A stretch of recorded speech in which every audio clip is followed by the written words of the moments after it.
السلام علیکم ورحمۃ اللہ وبرکاتہ۔ الحمد للہ رب العالمین، الصلاۃ والسلام علی اشرف الانبیاء والمرسلین، نبینا محمد وعلی آلہ واصحابہ اجمعین۔ اللہم انا نعوذ بک من علم لا ينفع ومن قلب لا يخشع ومن دعاء لا يستجاب لها۔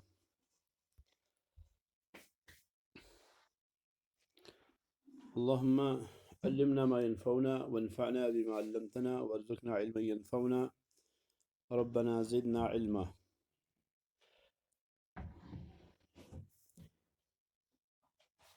باب فضل التوحید وما يكفر من الذنوب۔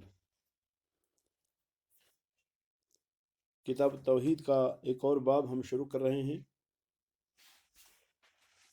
اس سے پہلے والے باب میں شیخ رحمہ اللہ نے لگ بھگ 23 مسائل اخذ کیے کہ اس باب کے اندر 23 مسائل ہیں۔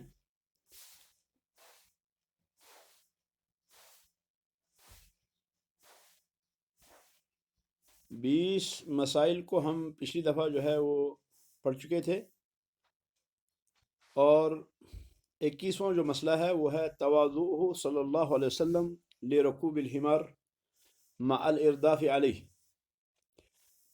رسول اکرم صلی اللہ علیہ وسلم کا تواضع،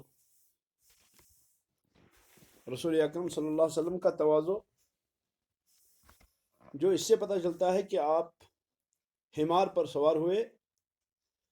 حمار گدھے کو کہتے ہیں، اور ساتھ میں آپ نے دوسرے آدمی کو بٹھایا، یعنی معاذ بن جبل رضی اللہ تعالیٰ عنہ کو اپنے پیچھے بٹھایا۔ اور 22واں جو مسئلہ ہے وہ یہ ہے کہ جواز الارداف علی الدابہ، کہ کسی سواری پر کسی شخص کا اپنے پیچھے بٹھانا یہ جائز ہے۔ الثالثة والعشرون، 23واں مسئلہ عدم شأن هذه المسئلہ، اس مسئلے کی عظمت شان۔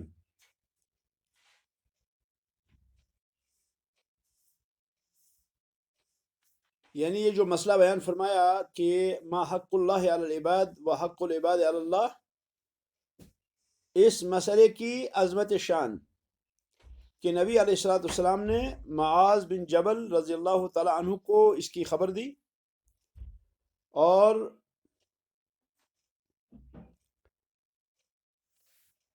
یہ خصوصی خبر دی رسول اکرم صلی اللہ علیہ وسلم نے معاذ بن جبل کو۔ اسی طرح سے کہتے ہیں شیخ رحمۃ اللہ علیہ الرابعۃ والعشرون، 24واں مسئلہ فضیلت معاذ، کہ اس میں معاذ کی فضیلت ہے رضی اللہ عنہ۔ معاذ مشہور صحابی ہیں، ان کی فضیلت کا اس میں بیان ہے کہ نبی علیہ السلام نے اس علم کو ان کے ساتھ خاص کیا اور ان کو اپنے پیچھے بٹھایا، تو گویا کہ اس میں معاذ کی فضیلت کا بیان ہے رضی اللہ تعالی عنہ۔ اس طرح سے یہ باب جو ہے مکمل ہوا، اور اس کے بعد جو ہے دوسرا باب کہتے ہیں شیخ رحمۃ اللہ علیہ باب فضل التوحید۔ یہ باب ہے توحید کی فضیلت کے بارے میں، وما یکفر من الذنوب، اور اس چیز کے بیان میں کہ جو گناہوں کا کفارہ بن سکتا ہے۔ اس سے پہلے مؤلف رحمۃ اللہ علیہ نے کتاب التوحید کا ذکر فرمایا، یعنی توحید کا وجوب، اور یہ کہ توحید کا ہونا ضروری ہے۔ یہ جو آیات لائی آپ نے یا جو احادیث لائی آپ نے، یہ ساری اس بات کی تاکید کرتی ہیں کہ توحید کا ہونا واجب ہے، اور یہ کہ وما خلقت الجن والانس الا لیعبدون سے مراد جو ہے اس کا معنی یہ ہے کہ عبادت درست نہیں ہے مگر توحید کے ساتھ، یعنی عبادت کے اندر اگر توحید ہے تو عبادت صحیح ہے، اور اگر عبادت کے اندر توحید نہیں ہے تو یہ عبادت صحیح نہیں ہے۔ اور یہاں پر شیخ رحمۃ اللہ علیہ نے توحید کی فضیلت بیان فرمائی پہلے گویا کہ پہلا باب جو ہے، پہلے باب میں یہ فرمایا کہ عبادت توحید کے بغیر درست نہیں ہے. دوسرا اس کے بعد جو ذکر فرمایا وہ فرمایا کہ توحید کی فضیلت.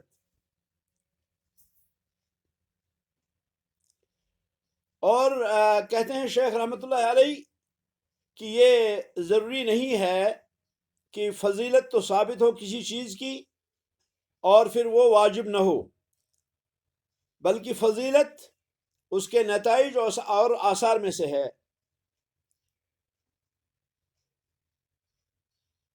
جیسے کہ رسول اکرم صلی اللہ علیہ وسلم نے ارشاد فرمایا صلاۃ الجماعت افضل من صلاۃ الفرض ب27 درجہ، متفق علیہ. حدیث یہ ہے کہ نماز باجماعت افضل ہے اکیلے شخص کی نماز سے 27 درجہ. یعنی جماعت کے ساتھ نماز پڑھنا یہ اکیلے نماز پڑھنے سے 27 درجہ افضل ہے. یعنی ایک آدمی اگر نماز پڑھتا ہے اکیلا تو اس کو 1 اجر ملے گا، اور اگر وہ شخص جماعت کے ساتھ نماز پڑھتا ہے تو اس کو 27 درجے ملتے ہیں.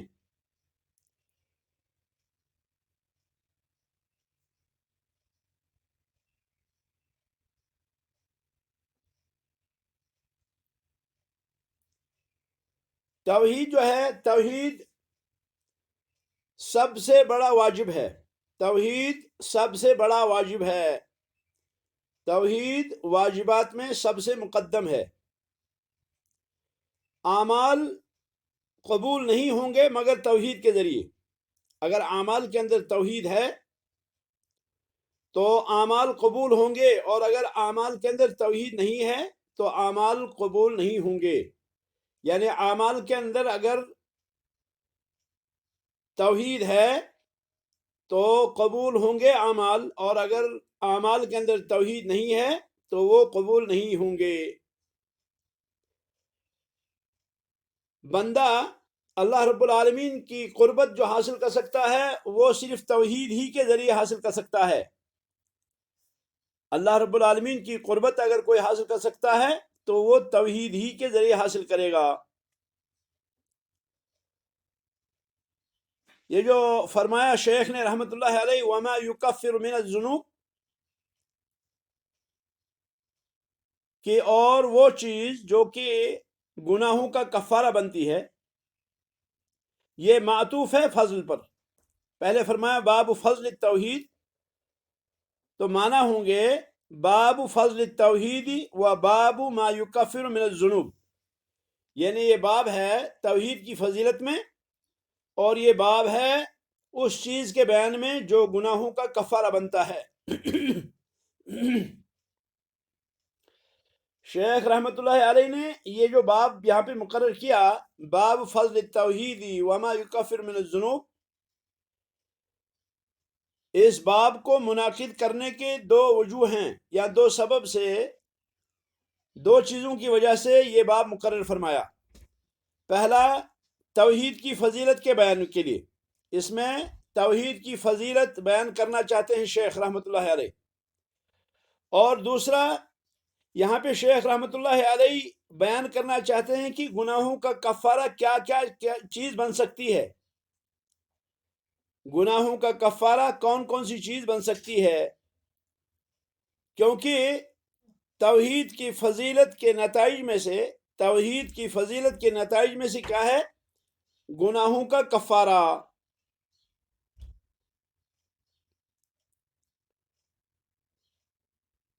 پھر کہتے ہیں شیخ رحمت اللہ علیہ وقول اللہ تعالی الذین آمنوا ولم یلبسوا ایمانہم بظلم اولئک لهم الامن وهم مہتدون.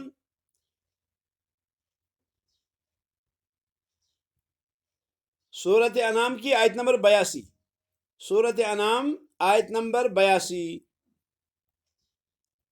اللہ فرماتے ہیں الذین آمنوا، جن لوگوں نے ایمان لایا، ولم یلبسوا ایمانہم، اور اپنے ایمان کو خلط ملط نہیں کیا، بالظلم، ظلم کے ساتھ، اولئک لهم الامن، یہی ہیں وہ لوگ جن کے لیے امن ہے، وہم مہتدون، اور یہی لوگ جو ہیں وہ ہدایت یافتہ ہیں.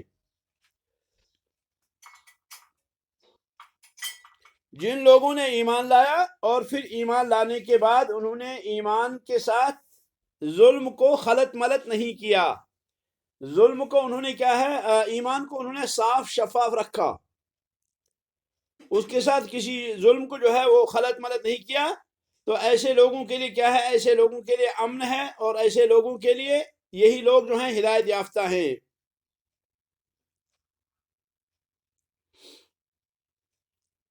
توحید کے فوائد میں سے ایک بہت بڑا فائدہ یہ ہے کہ توحید یہ اللہ کی اطاعت میں رغبت کا بہت بڑا سبب ہے.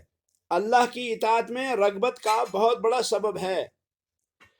یعنی توحید ایسی چیز ہے جو بندے کو اللہ کی اطاعت میں راغب کرتا ہے. یعنی توحید ایسی چیز ہے جو بندے کو اللہ کی اطاعت پر اکساتی ہے. کیونکہ موحد اللہ سبحانہ و تعالیٰ کے لیے عمل کرتا ہے. موحد جو ہے وہ جتنے بھی کام انجام دیتا ہے وہ للہ انجام دیتا ہے، وہ اللہ رب العالمین کی رضا کے لیے اعمال انجام دیتا ہے. گویا کہ وہ سرن اور علانیتاً اعمال انجام دیتا ہے، لیکن سرن اور علانیتاً چپکے سے اور کھل کر جو اعمال وہ انجام دیتا ہے، ان اعمال کے انجام دینے کا اس کا جو مقصد ہے وہ ہوتا ہے للہیت، وہ اللہ کے لیے انجام دیتا ہے. اس کے برعکس جو موحد نہیں ہوتا، مثال کے طور پر ریاکاری کرنے والا، تو یہ موحد جو نہیں ہوتا وہ کیا کرتا ہے، وہ صدقہ کرتا ہے، وہ نماز پڑھتا ہے، وہ اللہ کا ذکر کرتا ہے، لیکن کب کرتا ہے؟ جب اس کے پاس کوئی اور ہوتا ہے. یعنی اس کا مقصد یہ ہوتا ہے کہ میں صدقہ کروں، میں نماز پڑھوں، میں ذکر اللہ کروں، لیکن میں لوگوں کو دکھانے کے لیے کروں. تو یہ غیر موحد جو ہے یہ اپنے اعمال انجام دیتا ہے، لیکن یہ غیر اللہ کے لیے انجام دیتا ہے، یہ ریاکاری کرتا ہے. اسی لیے بعض سلف کہتے ہیں انی لأود ان اتقرب الى اللہ بطاعة لا يعلمها الا هو، میں چاہتا ہوں کہ میں اللہ کی قربت حاصل کروں اطاعت کے ذریعے، ایسی اطاعت کے ذریعے کہ جس اطاعت کو اللہ کے بغیر کوئی اور نہ جانتا ہو.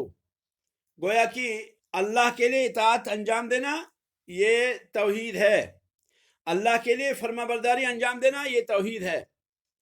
اسی طرح سے توحید کے فوائد میں سے یہ بھی ہے کہ موحدین کے لیے امن ہے، موحدین کے لیے امن ہے، اور موحدین ہدایت یافتہ ہیں.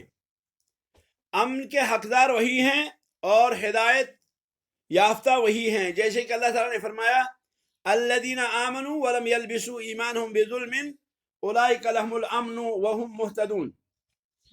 یہ اللہ رب العالمین نے جو فرمایا ولم یلبسوا ای لم یخلطوا، یعنی انہوں نے خلط ملط نہیں کیا.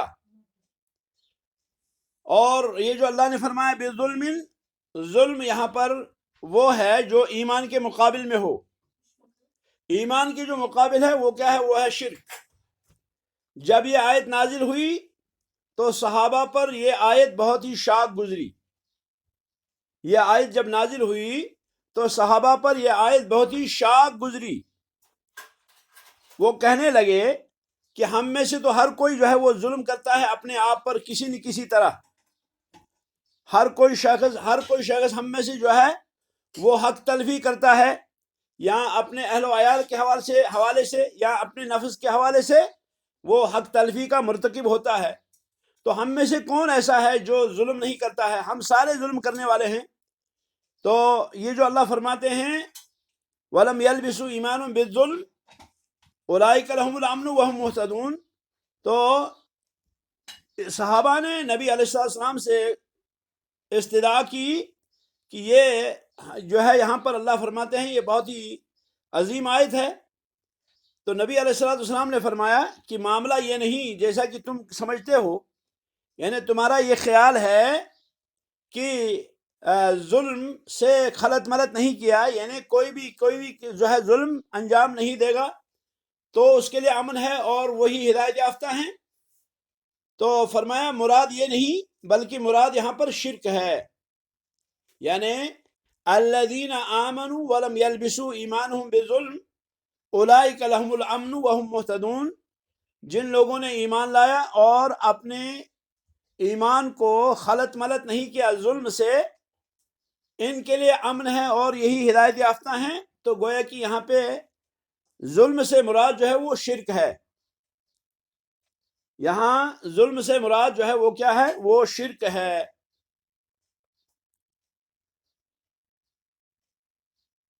پھر نبی علیہ السلام نے فرمایا الم تسمعوا الى قول الرجل الصالح، کیا اس نیک بندے کے بارے میں یعنی لقمان علیہ السلام کے بارے میں تم نے اللہ رب العالمین کا فرمان نہیں سنا کہ انہوں نے اپنے بیٹے سے کہا یا بنی لا تشرک باللہ ان الشرک لظلم عظیم، کہ بیٹا اللہ کے ساتھ شرک مت کرو کیونکہ شرک جو ہے یہ کیا ہے، یہ ظلم عظیم ہے. تو گویا کہ توحید کے فوائد میں سے یہ بھی فائدہ ہے کہ موحد کے لیے امن ہے اور وہی ہدایت یافتہ ہیں. ظلم جو یہاں پہ فرمایا، ظلم کی کئی قسمیں ہیں، ظلم کی کئی اقسام ہیں. ایک تو سب سے بڑا ظلم ہے اور وہ کیا ہے، وہ ہے شرک، اللہ کے حق میں شرک کرنا. یہ مظالم میں سب سے بڑھ کر ہے، یہ ظلم میں سب سے بڑھ کر ہے. نمبر دو، انسان کا اپنے آپ پر ظلم کرنا. اپنے آپ پر ظلم ایسے ہوگا کہ وہ اپنے حقوق پورا نہیں کرتا، مثلا وہ روزہ ہی رکھتا ہے ہمیشہ، وہ کبھی افطار کرتا ہی نہیں، یا کوئی شخص جو ہے وہ پوری رات جاگتا رہتا ہے، وہ سوتا ہی نہیں، یا اس طرح سے دیگر، مثلا کوئی شخص جو ہے وہ بیمار ہے لیکن وہ علاج کرتا ہی نہیں، یا اسی طرح سے کوئی شخص جو ہے وہ کیا ہے، اپنے آپ پر ظلم کرتا ہے، یعنی کام حد سے زیادہ وہ اپناتا ہے وغیرہ وغیرہ. بہت سے ظلم کی قسمیں ہیں. تو یہ دوسری قسم ہے ظلم کی کہ آدمی کیا کرے، اپنے آپ پر ظلم کرے. اور تیسری قسم جو ہے ظلم کی وہ یہ ہے کہ انسان دوسرے پہ ظلم کرے، مثلا کسی شخص پہ جو ہے کیا ہے زیادتی کرے مار کر، یا کسی کو قتل کرے، یا کسی کا مال چھینے وغیرہ وغیرہ. تو گویا کہ ظلم کی یہ ساری تین قسمیں ہیں. اور اللہ تعالیٰ نے فرمایا ان لعینک علیک حق، بے شک کہ تمہاری نگاہوں کا تم پر حق ہے، ولنفسک علیک حق، تمہارے نفس کا تم پہ حق ہے، ولزوجک علیک حق، تمہاری بیوی کا تم پہ حق ہے. تو گویا کہ نبی علیہ السلام نے ان سارے حقوق کو بیان فرمایا. اور اللہ کی حق تلفی جو ہے وہ کیا ہے، وہ ہے شرک. اور اپنی جو حق تلفی جو ہے جس کو ہم کہیں گے وہ ہے اپنے آپ پہ ظلم کرنا، اور غیر پہ جو ہے حق تلفی اس کے حقوق کو پامال کرنا، اس کے حقوق کو ختم کرنا، یہ آتا ہے. تو یہ ظلم کی انواع ہیں. تو یہ جو ہے کیا ہے، سب سے بڑا جو ظلم ہے وہ ہے شرک باللہ. سب سے بڑا شرک جو ہے ظلم ہے وہ ہے شرک باللہ. اب جب ظلم، چاہے ظلم اپنے آپ پہ ہو، چاہے ظلم کسی پر ہو، چاہے ظلم اللہ کے حق سے ہو، جب یہ ظلم ختم ہوگا تو امن حاصل ہوگا، تو امن حاصل ہوگا.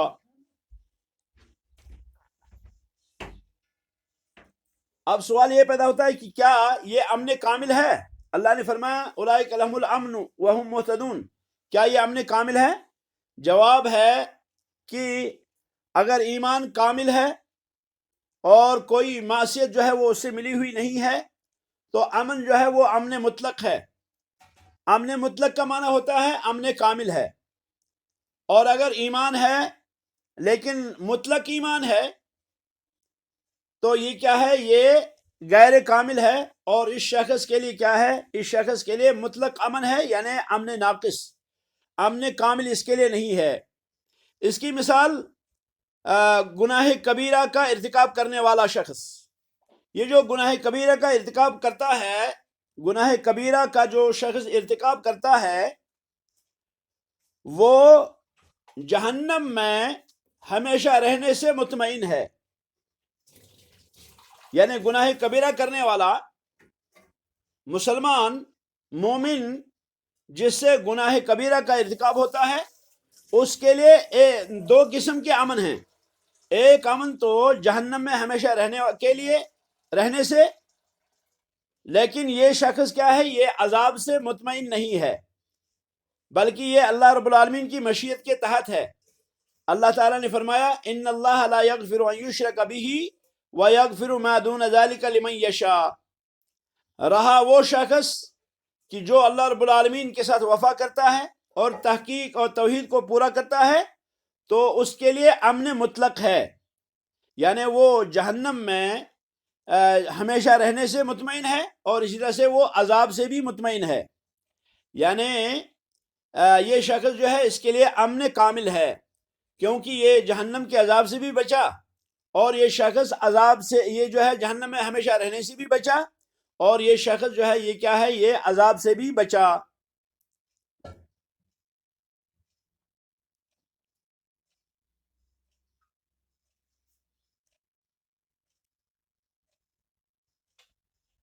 یہ اللہ کا فرمان جو ہے اولئک لہم الامن، ان کے لیے امن ہے.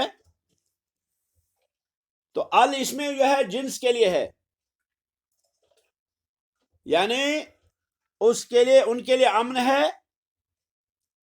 اور امن جو ہے یا تو یہ امن مطلق ہوگا یا مطلق امن ہوگا. یہ ظلم کے اعتبار سے ہے، جس ظلم کا اس نے ارتکاب کیا. اگر ظلم بڑا ہے، ظلم جو ہے ظلم کی نوعیت الگ ہے تو اسی اعتبار سے اس کو امن ہوگا. اگر ظلم سے آدمی کلی طور پاک ہے، اپنے آپ پہ ظلم نہیں کیا، کسی اور پہ ظلم نہیں کیا اور پھر اس نے شرک بھی نہیں کیا تو اس کے لیے امن تام ہے. اور اگر کسی شخص نے شرک تو نہیں کیا لیکن اس کے علاوہ اس نے کسی کی حق تلفی کی یا خود اپنی حق تلفی کی تو اس کو وہ امن تام نہیں ہوگا بلکہ اس کو امن ناقص ہوگا، یعنی یہ جہنم میں ہمیشہ رہنے سے بچے گا. یہ جو اللہ نے فرمایا وَهُمْ مُهْتَدُونَ، یعنی دنیا کے اندر یہ لوگ جو ہیں کیا ہے، ہدایت یافتہ ہیں.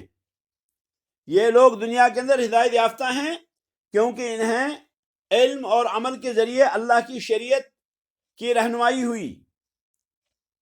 ان کو دنیا کے اندر اللہ رب العالمین کی شریعت جو ہے اس کی رہنمائی ملی علم سے اور عمل سے. انہوں نے علم سیکھا اور انہوں نے عمل کیا تو ان کو دنیا کے اندر اللہ کی شریعت کی رہنمائی ہوئی. تو گویا کہ علم کے ذریعے سے رہنمائی ملنا یہ ہدایت ارشاد ہے اور عمل کے ذریعے سے رہنمائی ملنا یہ ہدایت توفیق ہے.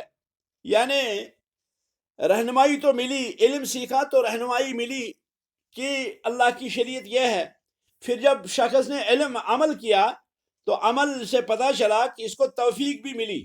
جو چیز اللہ رب العالمین نے اس کو سکھائی، جس چیز کا اللہ رب العالمین نے اس کو علم دیا، اس چیز پر عمل کرنے کی اللہ تعالیٰ نے اس کو توفیق بھی دی.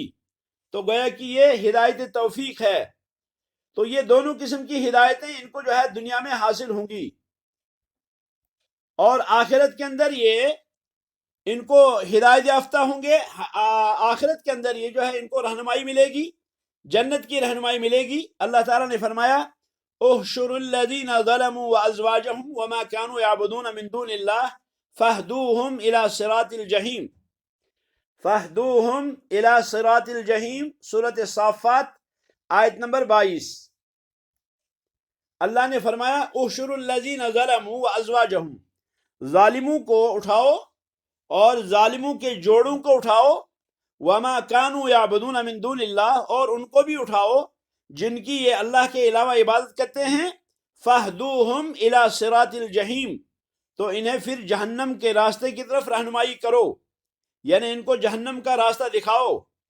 تو یہ لوگ جو ہیں یہ علم والے اور پھر عمل کرنے والے، جن کو دنیا کے اندر ہدایت ارشاد بھی حاصل ہوا اور ہدایت توفیق بھی حاصل ہوئی، یہ آخرت میں بھی ان کو ہدایت حاصل ہوگی جنت کی.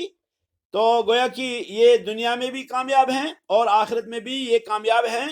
اسی لیے اللہ نے فرمایا وَهُمْ مُهْتَدُونَ، اور یہ ہدایت یافتہ ہیں. یعنی یہ دنیا میں علم اور عمل کی طرف جو ہے ان کو رہنمائی ملی اور آخرت میں ان کو جنت کی طرف رہنمائی ملے گی.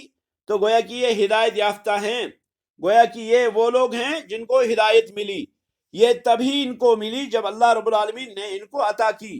بندہ جو ہے نماز کے اندر کہتا ہے اہدنا الصراط المستقیم، اہدنا الصراط المستقیم، ہم کو صراط مستقیم کی رہنمائی فرما، صراط الذین انعمت علیہم غیر المغضوب علیہم ولا الضالین۔ تو یہ جو ہدایت ہے یہ دونوں کو شامل ہے، یعنی ہمیں ہدایت ارشاد بھی نصیب فرما، ہم کو رہنمائی بھی فرما، اور ہمیں جو ہے توفیق بھی دے عمل کرنے کی، تاکہ ہم اس راستے کے چلنے والوں جیسے اعمال انجام دیں اور ہم آپ کی رضامندی کے مستحق ٹھہریں۔ تو گویا کہ ہدایت جو ہے یہاں پر دونوں چیزوں کو شامل ہے، دنیا میں بھی اور آخرت میں بھی۔ دنیا میں علم و عمل کی رہنمائی ہدایت، اور آخرت میں جنت کی رہنمائی۔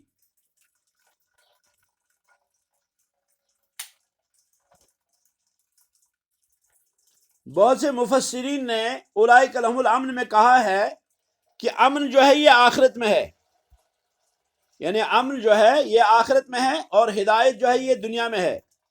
لیکن صحیح بات یہ ہے کہ یہ عام ہے امن اور ہدایت کے لیے دنیا اور آخرت میں بھی، یعنی دنیا میں بھی امن اور آخرت میں بھی امن، دنیا میں بھی ہدایت اور آخرت میں بھی ہدایت، دنیا میں بھی امن آخرت میں بھی امن۔ دنیا میں امن جو ہے جس کو ہم کہیں گے امن اور سکون جو ہوتا ہے، جس کی ہر کسی کو طلب ہوتی ہے کہ امن ہونا چاہیے، خون خرابہ نہیں ہونا چاہیے، فسادات نہیں ہونے چاہیے، برائیاں نہیں ہونی چاہیے، ایسی چیزیں نہیں ہونی چاہیے جس سے یہ معاشرہ جو ہے تباہ ہو جائے، جس سے سوسائٹی تباہ ہو جائے۔ ہر کوئی چاہتا ہے کہ امن ہونا چاہیے، سکون ہونا چاہیے۔ تو دنیا میں ایسے لوگوں کو کیا ہوگا؟ امن ہوگا، اور آخرت کا امن یہ ہوگا کہ آخرت میں یہ عذاب جہنم سے بچیں گے، آخرت میں یہ عذاب جہنم سے بچیں گے، کیونکہ انہوں نے ایمان لایا، اور پھر ایمان لانے کے بعد انہوں نے اپنے ایمان کو شرک سے خلط ملط نہیں کیا۔ اور اسی طرح سے ہدایت دنیا میں بھی ان کو ضرورت ہے اس کی، اور آخرت میں بھی۔ دنیا میں ہدایت علم اور عمل کے ذریعے سے کہ اللہ رب العالمین ان کو علم نصیب فرمائے، اللہ رب العالمین ان کو پھر علم سیکھنے کے بعد عمل کی توفیق دے، اور آخرت میں کہ آخرت میں ان کو اللہ رب العالمین جنت کا راستہ بتائے۔ جیسے آپ غور کریں گے وسیق الذین کفروا الی جہنم زمرا، وسیق الذین کفروا الی جہنم زمرا، اس کے بعد فرمایا وسیق الذین اتقوا ربهم الی الجنت زمرا، یعنی ان کو ہانکا جائے گا، ان کو رہنمائی کی جائے گی، جنتیوں کو جنت کی طرف اور جہنمیوں کو جہنم کی طرف، ان کو جو ہے ہانکا جائے گا۔ تو گویا کہ یہ بھی کیا ہے؟ یہ بھی جو ہے رہنمائی میں شامل ہے۔ تو دنیا میں بھی رہنمائی اور آخرت میں بھی رہنمائی۔ تو آیت کریمہ ایک عظیم ترین آیت ہے کہ اللہ نے فرمایا الذین آمنوا ولم یلبسوا ایمانہم بظلم، جنہوں نے ایمان لایا اور انہوں نے اپنے ایمان کو ظلم سے خلط ملط نہیں کیا، اولئک لہم الامن، ان لوگوں کے لیے امن ہے، اور ان لوگوں کے لیے کیا ہے؟ یہ لوگ کیا ہیں؟ وہم مہتدون، یہ ہدایت یافتہ ہیں۔ یہ جو آیت کریمہ لائی اس باب کے اندر شیخ رحمۃ اللہ علیہ نے، تو اس میں یہ ہے کہ اللہ رب العالمین نے امن کو ثابت کیا اس شخص کے لیے جو شرک نہیں کرتا، اور جو شرک نہیں کرتا وہ موحد ہوگا۔ تو پتہ چلا کہ توحید کے فضائل میں سے کیا ہے؟ توحید کے فضائل میں سے ایک فضیلت یہ ہے کہ امن ہوگا کائنات کے اندر، کائنات کے اندر امن ہوگا اگر توحید قائم ہوگی۔ اگر توحید ہوئی، توحید قائم ہوا، تو امن جو ہے وہ عام ہوگا۔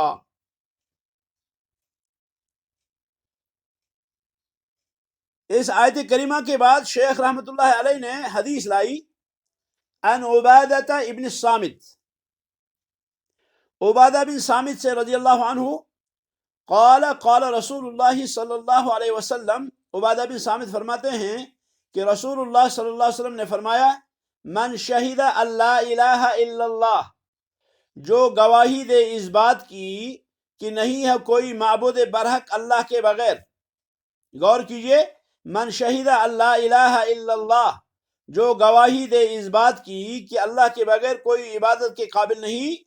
پھر فرمایا وحدہ، وہ اکیلا ہے، یہ وحدہ وہ اکیلا ہے یعنی کوئی اور اس کا شریک نہیں ہے. یہ تاکید ہے پہلے والے جملے کی، لا الہ الا اللہ کی تاکید ہے وحدہ کے ذریعے، اور پھر تیسری توکید فرمائی لا شریک لہ کے ذریعے، اس کا کوئی شریک نہیں ہے، یعنی وہ اپنی عبادت میں جو ہے کیا ہے، اکیلا ہے. تو جو شخص گواہی دے کہ نہیں ہے کوئی معبود برحق اللہ کے بغیر، وہ اکیلا ہے، اس کا کوئی شریک نہیں، ایک چیز ہوئی. وَأَنَّ مُحَمَّدًا عَبْدُهُ وَرَسُولُهُ، اور دوسری اس بات کی گواہی دے کہ محمد صلی اللہ علیہ وسلم اللہ کے بندے اور اللہ کے رسول ہیں. محمد صلی اللہ علیہ وسلم اللہ کے بندے اور اللہ کے رسول ہیں. دو چیزیں ہوئی، وَأَنَّ عِيسَىٰ عَبْدُ اللَّهِ وَرَسُولُهُ، اور یہ کہ عیسیٰ علیہ السلام اللہ کے بندے اور اللہ کے رسول ہیں. وَكَلِمَتُهُ، اور اللہ کا کلمہ ہیں. القاها الى مریم، جسے اللہ رب العالمین نے مریم کی طرف القا فرمایا. وَرُوحٌ مِّنْهُ، اور یہ اللہ رب العالمین کی روح کی طرف سے ہے. وَالْجَنَّةُ حَقٌّ، پھر یہ جو ہے چوتھی چیز آ گئی کہ جنت حق ہے. وَالنَّارُ حَقٌّ، اور آگ جو ہے وہ حق ہے، جہنم حق ہے. یہ 5 چیزیں آ گئی. ادخلہ اللہ الجنہ، تو اللہ رب العالمین اس شخص کو جنت میں داخل کرے گا. علی ما کان من العمل، جیسا اس کا عمل ہوگا. یہ حدیث امام بخاری اور امام مسلم رحمۃ اللہ علیہ نے روایت کی ہے. عبادہ بن صامت والی یہ حدیث جو ہے امام بخاری اور امام مسلم رحمۃ اللہ علیہ نے روایت کی ہے. اس حدیث کے اندر کئی نقاط ہیں. پہلا نقطہ جو ہے من شہد اللہ الہ الا اللہ وحدہ لا شریک لہ. دوسرا جملہ ہے وَأَنَّ مُحَمَّدًا عَبْدُهُ وَرَسُولُهُ. تیسرا جملہ ہے وَأَنَّ عِيسَىٰ كَلِمَةُ اللَّهِ وَأَنَّ عِيسَىٰ عَبْدُ اللَّهِ وَرَسُولُهُ وَكَلِمَتُهُ أَلْقَاهَا إِلَى مَرْيَمَ وَرُوحٌ مِّنْهُ. چوتھا جملہ وَالْجَنَّةُ حَقٌّ. پانچواں جملہ وَالنَّارُ حَقٌّ. ان 5 جملوں کے بعد جو لفظ فرمایا وہ فرمایا ادخلہ اللہ الجنہ. جو شخص ان 5 جملوں پر مشتمل عقیدے پر ہو، اللہ رب العالمین اس کو جنت میں داخل کرے گا. علی ما کان من العمل، اس پر جو اس کے پاس عمل ہو. تو پہلا جملہ جو فرمایا من شہد اللہ الہ الا اللہ، شہادت دے اس بات کی کہ نہیں کوئی معبود برحق اللہ کے بغیر. شہادت کے لیے قانون یہ ہے کہ شہادت آدمی تب دیتا ہے جب اس کے پاس پہلے علم ہو. اس کے پاس علم ہو پھر گواہی دے گا. اللہ تعالیٰ فرماتے ہیں الا من شہد بالحق وهم یعلمون. الا من شہد بالحق وهم یعلمون، سورہ زخرف آیت نمبر 86. الا من شہد بالحق، مگر وہ لوگ جو حق کی گواہی دیتے ہیں. وهم یعلمون، اور ان کو علم ہے، یعنی ان کو حق کا علم ہے اور پھر جو ہے حق کی گواہی دیتے ہیں. حق کا علم ہے اس لیے وہ حق کی گواہی دیتے ہیں. تو گویا کہ گواہی جو ہے وہ کیا ہے، وہ سابقہ علم کی بنیاد پر. یہ جو علم ہے، جس علم کی بنیاد پر آدمی گواہی دے، یہ علم کبھی کسبی ہو سکتا ہے اور کبھی یہ طبعی ہو سکتا ہے. کسبی یعنی آدمی علم سیکھے، علم حاصل کرے، اور علم حاصل کرنے کے بعد وہ گواہی دے. دوسرا یہ ہے کہ انسان کی فطرت میں ہو، انسان کی فطرت میں یہ علم ہو. اور یہ لا الہ الا اللہ کا جو علم ہے یہ طبعی علم ہے، کیونکہ رسول اکرم صلی اللہ علیہ وسلم نے ارشاد فرمایا کل مولود یولد علی الفطرہ. ہر بچہ جو ہے وہ فطرت اسلام پہ پیدا ہوتا ہے. ہر بچہ فطرت اسلام پہ پیدا ہوتا ہے. ہر بچہ فطرت اسلام پہ پیدا ہوتا ہے. یہ حدیث بخاری اور مسلم کے اندر موجود ہے. بخاری کتاب الجنائز اور مسلم کتاب القدر. تو فرمایا کل مولود یولد علی الفطرہ، ہر بچہ جو ہے وہ فطرت اسلام پہ پیدا ہوتا ہے. تو گویا کہ لا الہ الا اللہ، اللہ کے بغیر کوئی معبود برحق نہیں، یہ فطری علم ہے، یہ فطری علم ہے۔ ہر کسی کو آپ جو ہے پوچھیں، بچے کو، وہ اللہ رب العالمین کو جانتا ہے۔ اور کبھی یہ جو علم کسبی ہوتا ہے، یہ کب کسبی بنتا ہے؟ یہ کسبی تب بنتا ہے جب آدمی اللہ رب العالمین کی آیات پہ تدبر کرے، اللہ رب العالمین کی نشانیوں پہ غور کرے، اللہ رب العالمین کی نشانیوں پہ غور کرے، چاہے آیات اللہ الکونیہ ہو یا آیات اللہ الشرعیہ ہو۔ اللہ رب العالمین کی آیات دو طرح کی ہیں، اللہ رب العالمین کی نشانیاں دو طرح کی ہیں، ایک کونی آیات، دوسری جو ہیں وہ شرعی آیات۔ کونی آیات یعنی یہ آسمان، یہ زمین، یہ ہوا، یہ فضا، یہ ساری مخلوقات، یہ ساری کی ساری کیا ہیں؟ یہ کونی جو ہے کیا ہے؟ کونی علم ہے، ان پر آدمی غور کرے۔ اور اسی طرح سے اللہ رب العالمین کی شرعی آیات، یعنی اللہ رب العالمین نے جو کتابیں نازل فرمائی آسمان سے، وہ ساری کی ساری جو ہے کتابیں، یہ کیا ہیں؟ یہ اللہ رب العالمین کی شرعی آیات ہیں، یہ شرعی آیات ہیں۔ تو ان دونوں آیات پہ غور کرنے سے کیا ہوگا؟ ان دونوں آیات پہ غور کرنے سے اللہ رب العالمین کا علم حاصل ہوگا، لا الہ الا اللہ کا علم حاصل ہوگا۔ گویا کہ ضروری ہے کہ پہلے علم ہو لا الہ الا اللہ کا، پھر گواہی دے۔ پہلے لا الہ الا اللہ کا علم ہو، اس کے بعد جو ہے کیا ہے؟ گواہی دے۔ پہلے معلوم ہو کہ یہ لا الہ الا اللہ ہوتا کیا ہے، اس کے بعد گواہی دے۔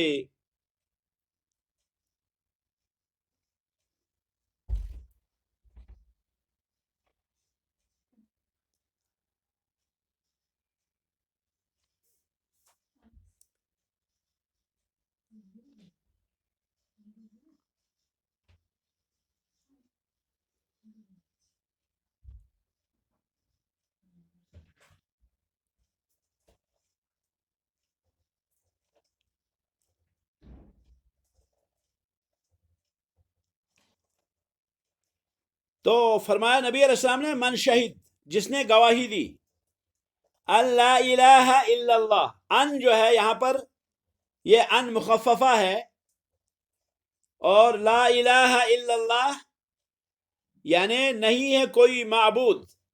لا الہ، الہ جو ہے ابن عباس فرماتے ہیں الہ هو المألوہ، الہ جو ہے وہ مألوہ ہے، مألوہ یعنی معبود۔